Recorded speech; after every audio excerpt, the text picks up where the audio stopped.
Það var ekki nóg að hæstu hóparnir í samfélaginu hafi verið að taka til sín stærri hluta af þjóðartekjunum, tekjum heimilanna, heldur bættu stjórnvöld í á sama tíma með því að breyta skatta- og bótakerfinu þannig að það stórlækkaði skattbyrðina á hærri hópana en jók hana á lægri hópunum og hlutfallslega mest á allra tekjulægstu hópunum.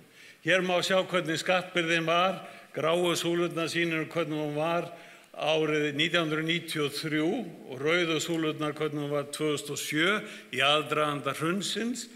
Hér erum við með tekjulægstu 10%, þar breytist hún úr því að vera neikvæð, lágmarkstekjur voru skattfrjálsar á þeim tíma og svo gat fólk verið með barna- og vaxtabætur að auki og fengið þá meira frá skattinum en það borgaði.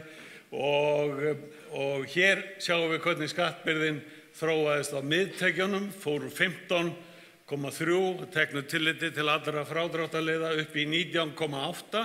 Svo það tekjuhæstu 10%, þar snar lækkaði skattbyrðin úr 31 niður í 17 og efsta 1% fór úr 35 niður í 13.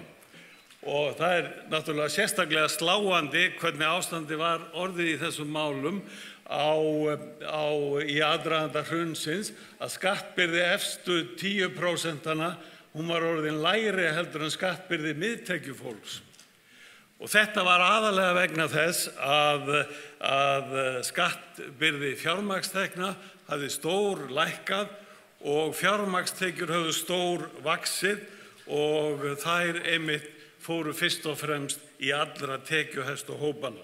Vinstristjórnin sem satt hérna frá 2009 til 2013, hún sneri þessu að hluta tilbaka en ekki nærri alla leið, en það vó líka og raunar meira að það dró úr fjármagnstekjum.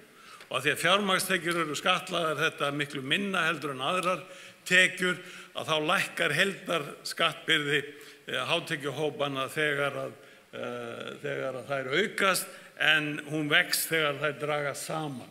Staðan árið 2015 þegar síðusti kjarasamningur var gerður, hún var þá þessi að skattbyrðin þó hún hafi gengið aðeins tilbaka þessi sveifla sem var í aðdraganda hrunsins, að þá var það þannig að í lægsta 10% hópnum þá hafði raun skattbyrði aukist 12,6% stig úr 8,6 í mínus upp í 4,0 í plús. Hjá miðtekjufólki hafði hún aukist 8% stig, lækkað hjá efstu 10 2 og 8 í efsta 1%. Og það sem að gerðist svo í framhaldinu á tímabili síðasta kjarasamnings, var það að þróunin fór að hneigjast aftur lengra í sömu átt og hafði verið fyrir hrun. Fjármagnstekjur fóru að aukast, það létti skattbyrði hæstu hópana enn frekar, persónuafslátturinn fylgdi ekki launaþróuninni, bætur rýrnuðu stórlega og það jók skattbyrði í lægri hópunum.